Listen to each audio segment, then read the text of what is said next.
দেখো, আমরা কোনো জিনিসের কদর তখনই বুঝতে পারি যখন সেই জিনিসটা আমাদের নাগালের বাইরে চলে যায় বা আমাদের কাছ থেকে দূরে সরে যায়। যখন সেই জিনিসটা আমাদের কাছে থাকে তখন সেই জিনিসটার আমরা কদর করতে পারি না। সেটা যে কোনো জিনিস হতে পারে, মানুষ হতে পারে, যে কোনো জিনিস হতে পারে। তো এই কথা বলার উদ্দেশ্য হচ্ছে, আমরা এই পৃথিবীতে এসেছি খুবই সংক্ষিপ্ত একটা সময় নিয়ে, এবং উপরওয়ালা আমাদেরকে একটা চমৎকার জীবন দিয়েছে, কিন্তু জীবনটা খুবই সংক্ষিপ্ত, 60, 70, 80 বছরের জীবন। যদি সেই হিসাবে আমি দেখি, তাহলে 12টা সিএম পরিবর্তনের সাথে সাথে আমাদের জীবনটাও শেষ হয়ে যায়। তাহলে কেন ভাই আমরা এই ক্ষণিক জীবন নিয়ে এসে একে অপরের সঙ্গে হিংসা, মারামারি, লাটালাটি, ফাটাফাটি, এগুলো কেন? আসলে আমরা কি এই জিনিসগুলো বাদ দিয়ে একে অপরের সঙ্গে ভ্রাতৃত্ব বন্ধনে আবদ্ধ হয়ে মিলেমিশে কি থাকতে পারি না? অবশ্যই পারি। তার জন্য আমাদের প্রয়োজন একটুখানি চিন্তা ভাবনা। যেরকম এই পৃথিবীতে আমাদের অস্তিত্ব কতটুকু আসলে, বা গোটা ইউনিভার্সে আমাদের পৃথিবীর অস্তিত্ব কতটুকু, যদি এই বিষয়টা নিয়ে আমি একটুখানি এক্সপ্লেন করে বলি, তাহলে বিষয়টা এরকম দাঁড়ায়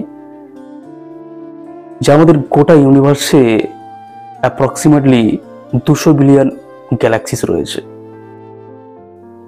সো এই 200 বিলিয়ন গ্যালাক্সির মধ্যে আমরা যে গ্যালাক্সিতে বসবাস করছি সেটা হচ্ছে মিল্কি ওয়ে গ্যালাক্সি। সো এই মিল্কি ওয়ে গ্যালাক্সির মধ্যে আবার অ্যাপ্রক্সিমেটলি 200 বিলিয়ন স্টার রয়েছে, এবং কম বেশি 100 বিলিয়নের উপরে প্ল্যানেট রয়েছে, এবং এই প্ল্যানেটের মধ্যে আমাদের পৃথিবীটা অন্যতম। আবার আমাদের এই পৃথিবীর মধ্যে 195টি দেশ রয়েছে। 193টি হচ্ছে জাতিসংঘের সদস্য রাষ্ট্র হিসাবে, এবং বাকি দুটো হচ্ছে অসদস্য পর্যবেক্ষক রাষ্ট্র হিসাবে। সুতরাং মোট 195টি দেশ, এবং এই দেশের মধ্যে আমাদের ভারতবর্ষ অন্যতম। আবার এই ভারতবর্ষের মধ্যে কম বেশি 28-29টা আমাদের রাজ্য রয়েছে। আবার এই রাজ্যের মধ্যে আমাদের পশ্চিমবাংলাটা অন্যতম। আবার এই পশ্চিমবাংলার মধ্যে কম বেশি 23টা জেলা রয়েছে। এই 23টা জেলার মধ্যে হাওড়া জেলা অন্যতম। আবার এই হাওড়া জেলার মধ্যে কত ব্লক রয়েছে, প্রত্যেক ব্লকের মধ্যে কত গ্রাম রয়েছে, কোনো একটা গ্রাম থেকে আমরা বিলং করি। সো এই দিক থেকে দেখলে তাহলে আমরা বুঝতে পারবো সমগ্র পৃথিবীতে আমাদের অস্তিত্ব কতটুকু, এবং সমগ্র ইউনিভার্সে আমাদের পৃথিবীর অস্তিত্ব কতটুকু। একটা সর্ষের দানাকে যদি আমি 1000 বার ডিভাইড করার পর যে অণুটা থাকে, সেই অণু পরিমাণও আমাদের অস্তিত্ব নেই। সুতরাং এই স্বল্প জীবন নিয়ে আমরা এই পৃথিবীতে এসেছি।